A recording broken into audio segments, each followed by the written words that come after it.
NAACP, they are very engaged in that action. So they have partnered with other groups to deal with that. And they're also engaged in trying to. But they also can't do anything without money. So along with membership goes, along with the lack of membership comes a lack of funding. So people don't participate in them. They don't give them money because over time we have allowed, this goes hand in hand with a lack of education. This goes hand in hand with the being propagandized. We have examples of that on stage as we speak. People who have succumbed to the notion that these groups are old and that they don't serve a purpose anymore and that they're not as vocal, even though they're doing the real work. As Dr. A.G. has just so eloquently laid out, they do a lot of the work behind the scenes, and they do have people that come and speak on people's behalf. There have been instances where the NAA has supported Sabrina Fulton during the time when Trayvon Martin was killed. There's a lot of things that they do, and countless others after that. They were involved in Mike Brown in St. Louis. There's a lot of if you're looking for things that they do publicly and visibly, they do a lot of different things. But we have to understand what they are and what their function is. They do exactly what they can do with the lack of membership and with the lack because they're not funded well. They've not been able to evolve into the new time period. Quinn, I mean, this is the information age. I'm sorry, Jim Amalan. This is the information age, and there's a lot of ways to get, to reinvent your organization, if that's what you want to do, and get the word out there. I don't know what's going on because literally, if you start asking people to get involved, if you start making yourself more visible and your message more clear, there's nobody out. Never mind. I'm gonna go on mute. I'm just saying you're not wrong. You're the right path there. 1 second, Quinn. I do think I would love to see them more visible, but they are absolutely taking steps to try to fight Trump. Like 1,000%. They're not inactive. They did file a lawsuit against the DOE, right, for cutting off the funding, right? And they really pushed back against DEI when that came out. We might not have heard about it because it wasn't as publicly broadcast, but they're actually doing the legal work. Like they're filing the lawsuits that actually contest the actions that Trump is taking right now. So it's not as publicized as we would like to see it, but they definitely are fighting Trump. And that's what I'm saying. Like, they can't do that without new blood. Like, you're talking about people who were involved in the 80s who are now in their 80s. You need new blood. You need people who understand the importance of it. And it's not everybody, but they just don't have when people say that, they always look at them as eternal organizations who will continue to do the work no matter what. But we don't often understand that we are now the people who are supposed to be the people involved in that. And many of us are not. It's their charge. To get, if they're 80, just like, oh my God, I don't want to have this conversation, but can I just say this part? Just like Maxine Waters, she's getting ready to, I guess, retire. I'm not sure when or how, where. But, just like we're saying, you have to you're the emeritus, you have to bring people behind you, and you have to know how to get that done. That's their charge. It's not my charge. It's their charge. So let us know what's going on, what you need, what you want to do, whatever. And then I'll be there to support. But I don't have the expertise in this. I don't know the ins and outs of nothing of this. That's their charge to educate me. Respectfully, the people that are in the NAACP and the Urban League, they're not all 80, right? No, they're not at all. I have three students who are a part of the Civil Rights Division, and they are the ones who do the legal cases. So not everybody is old. And sometimes you have to go to the place where the information is. Somebody put something in the chat, and my comment was, clearly you don't know what these organizations are, what their purpose is, and how they work. Because the NAACP and the Urban League, they're not going to be blasting on Instagram. They're not going to be blasting on social media. They're going to put out informationals. They're going to put out updates, and that's how they work. Why not? There's a very narrow line. I didn't interrupt. There's a very narrow line that these organizations have to walk in doing the work that they do. And so I guess I guess I just don't get it, because they have a website that announces what they do, where they're appearing, what their conferences are, what their conventions are, what the projects are that they're working on. That, like Quinn said, they ask for public donations to support their work.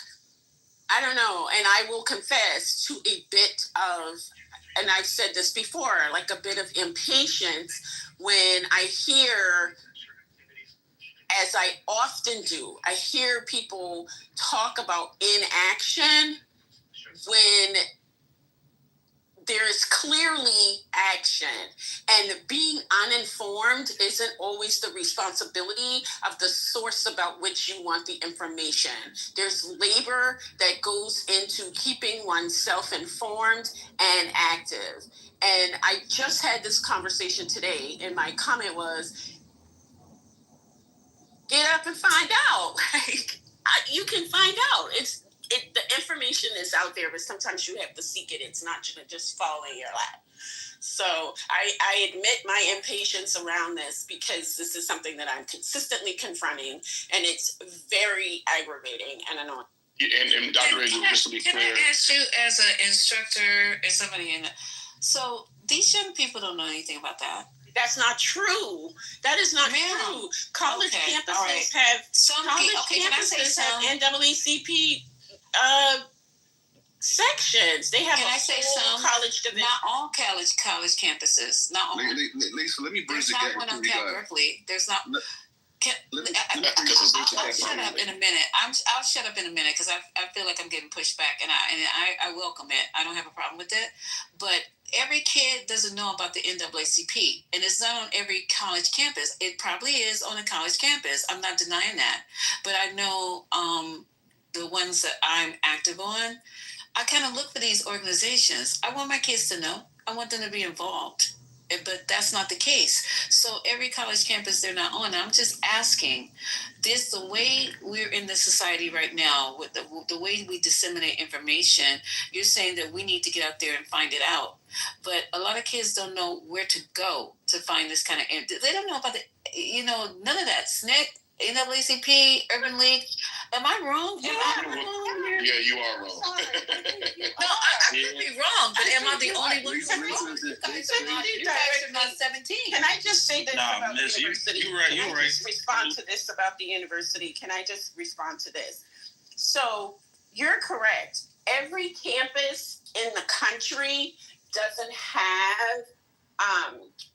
have a chapter of every organization. You are absolutely correct.